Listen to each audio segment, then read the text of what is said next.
नमस्कार मंडळी. Law minded DNM वर आपली एक ब्रँड न्यू सिरीज सुरू होत आहे.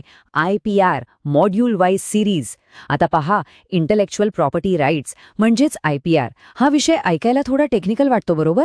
पण टेन्शन नका घेऊ, आपण तो एकदम स्टोरीच्या फॉर्मॅटमध्ये डिकोड करणार आहोत.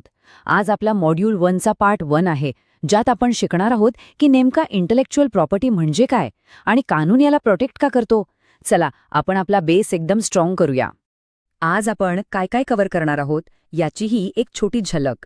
बेसिकली आपल्याला आयपीची ओळख करून घ्यायची आहे, त्याची 3 मुख्य सिद्धांत, काही कोर प्रिन्सिपल्स आणि एक मस्त फ्लाइंग कारचं इलस्ट्रेशन पाहणार आहोत.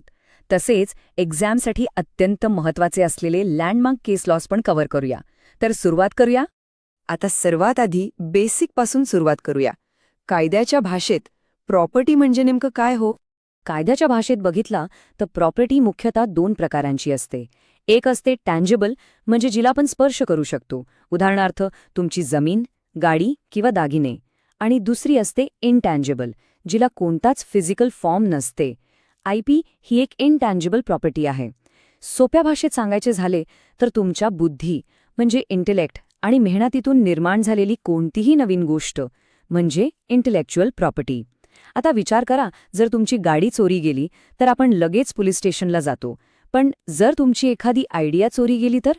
एक्झॅक्टली, तिथेच IPR पिक्चरमध्ये येतो. आता एक्झाममध्ये मार्क्स हवे असतील तर वायपो म्हणजे वर्ल्ड इंटेलेक्च्युअल प्रॉपर्टी ऑर्गनायझेशनची ही जी डेफिनेशन आहे ना, ती नक्की लिहा.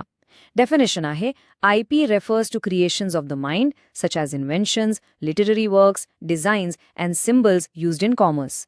हे पहा, ही डेफिनेशन अशी पाठ करा, कारण या डेफिनेशनमधून एकदम क्लिअर होतं की IPचा मूळ स्रोत म्हणजेच सोर्स हा आपला माइंड किंवा बुद्धी आहे. आता थोडा पुढे जाऊया. आपण हा विचार नक्की करतो की कानून IPला प्रोटेक्ट का करतो? याच्यामध्ये काय ज्युरिस्प्रुडन्स आहे? Let's डाईव्ह into it. तर बेसिकली या 3 प्रमुख थिअरीज आहेत जे आपल्याला समजून घ्यायच्या आहेत. जॉन लॉक्सची लेबर थिअरी, युटिलिटेरियन किंवा इन्सेंटिव्ह थिअरी आणि हेगलची पर्सनॅलिटी थिअरी.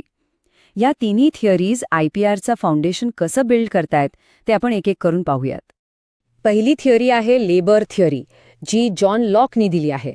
आता लॉकचं असं म्हणणं होतं की नेचरमध्ये असलेल्या रिसोर्सेसमध्ये जर एक माणूस स्वतःची मेहनत म्हणजे लेबर मिक्स करतो आणि एखादी नवीन गोष्ट बनवतो तर त्यावर ऑब्व्हियसली त्याचाच हक्क असावा. उदाहरणार्थ, जर एखादा शास्त्रज्ञ वर्षानुवर्षे लॅबमध्ये मेहनत करून एक नवीन औषध बनवतो तर त्या हार्डवर्कमुळे त्याचा त्या औषधावर एक नॅचरल राईट तयार होतो, बरोबर? दुसरी आहे युटिलिटेरियन किंवा इन्सेंटिव्ह थिअरी, आणि ही सर्वात महत्त्वाची आहे. जर इन्व्हेंटरला प्रॉफिट कमवण्याची मोनोपॉली म्हणजे एक इन्सेंटिव्ह दिली नाही तर तो नवीन शोध कशाला लावेल? नवीन टेक्नॉलॉजी बनवायला खूप पैसा आणि वेळ लागतो. IPR त्या क्रिएटरला त्याची इन्व्हेस्टमेंट परत मिळवून देण्याची संधी देतात. आणि ह्याच मोनोपॉलीमुळे काय होते तर सोसायटीमध्ये नवीन इन्व्हेन्शन्स येतात आणि संपूर्ण सोसायटीचा प्रोग्रेस होतो. म्हणून इन्सेंटिव्ह फार गरजेचा आहे.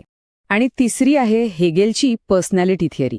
सिंपल आहे, क्रिएटरची क्रिएशन ही त्याच्या पर्सनॅलिटीचा एक हिस्सा असते, म्हणून तिचं रक्षण करणं गरजेचं आहे. एखाद्या लेखकाची कादंबरी असो किंवा एखाद्या चित्रकाराचं पेंटिंग, हे फक्त एक प्रॉडक्ट नसतं हो, तर ती त्यांच्या अस्तित्वाची, त्यांच्या आयडेंटिटीची एक एक्सप्रेशन असते. म्हणून कानून त्यांच्या या पर्सनल एक्सटेन्शनला प्रोटेक्ट करतो. आता आपण IPRच्या कोर प्रिन्सिपल्सकडे वळूया. नेमका IPR कशावर उभा आहे?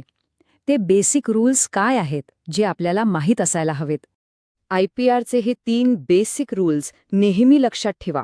परीक्षेसाठी हे अत्यंत महत्त्वाचे आहेत. ते म्हणजे टेरिटोरियालिटी, नेगेटिव्ह राईट आणि आयडिया एक्सप्रेशन डायकॉटमी. पहिला प्रिन्सिपल आहे टेरिटोरियालिटी. याचा अर्थ काय तर IPR हा त्या देशापुरता मर्यादित म्हणजे लिमिटेड असतो. IPR राईट्सला बॉर्डर असते.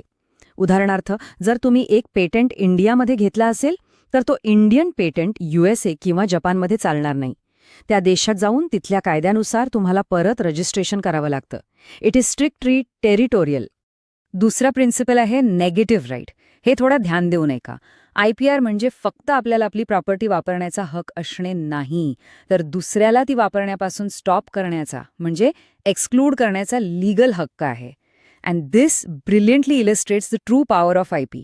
कानून एखाद्याला एक असा शास्त्र देतो ज्यामुळे आपला हक्क कॉपी करणाऱ्याला आपल्याला लीगली थांबवता येतो. म्हणून याला नेगेटिव्ह राईट म्हणतात. आता तिसरा प्रिन्सिपल समजून घेण्यासाठी चला एक इलस्ट्रेशन पाहूया. एकदम इंटरेस्टिंग आहे, ध्यान द्या. समजा राहुलच्या डोक्यात एक जबरदस्त आयडिया आली.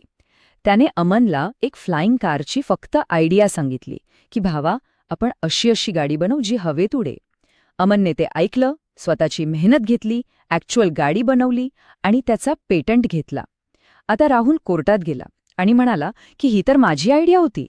तर आपल्याला काय वाटतंय, राहुल ही केस जिंकेल का? नाही, बिलकुल नाही.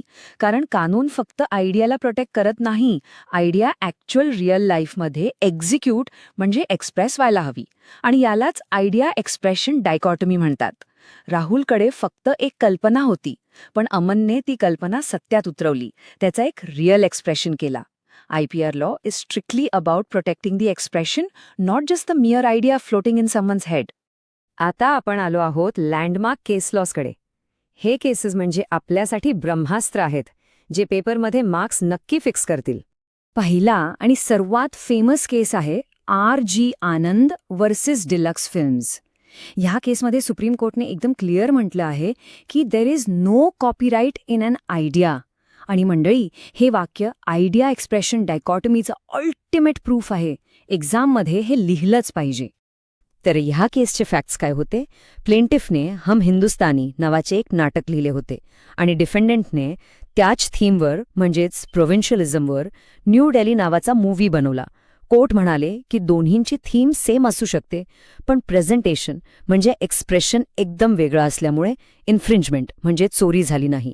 उदाहरणार्थ, रोमिओ ज्युलियटची थीम खूप मूव्हीजमध्ये असते, बरोबर, पण प्रत्येक मूव्हीचा एक्सप्रेशन वेगळा असतो. दुसरा अत्यंत महत्त्वाचा केस आहे नोवार्तेस AG versus union of India. एक्झाममध्ये हा केस दाखवून देतो की IPची मोनोपॉली ॲब्सोल्यूट नसते. सुप्रीम कोर्टने नोवार्तेस या मोठ्या कंपनीला कॅन्सर ड्रगसाठी पेटंट डिनाय केला. पण असं का? कारण कानूनला फक्त IP मोनोपॉलीवर फोकस करून चालत नाही, तर पब्लिक इंटरेस्ट आणि औषधांची अफोर्डेबिलिटी म्हणजे किंमत हे पण पाहिजे असते. एक परफेक्ट बॅलन्स ठेवणं खूप गरजेचं असते कायद्यात. तार्क, आपण आजच्या या माहितीपूर्ण सत्राच्या शेवटच्या टप्प्यात आलो आहोत. Let's conclude this with the concept of perfect balance. शेवटी आन्सर शीटमध्ये हे नक्की लिहा की IPR म्हणजे एका क्रिएटरची मेहनत, त्याचा इंटेलेक्ट आणि पब्लिकचा इंटरेस्ट या दोन्हीमधला एक परफेक्ट बॅलन्स आहे.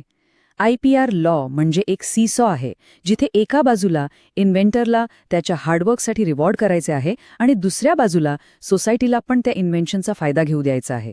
हे बॅलन्स टिकवणं IPRचा मेन गोल आहे.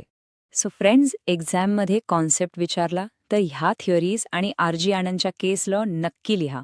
एक्झामिनर एकदम इम्प्रेस होईल. या मॉड्यूलची PDF आपल्या टेलिग्राम चॅनलवर दिली आहे, लिंक डिस्क्रिप्शनमध्ये आहे.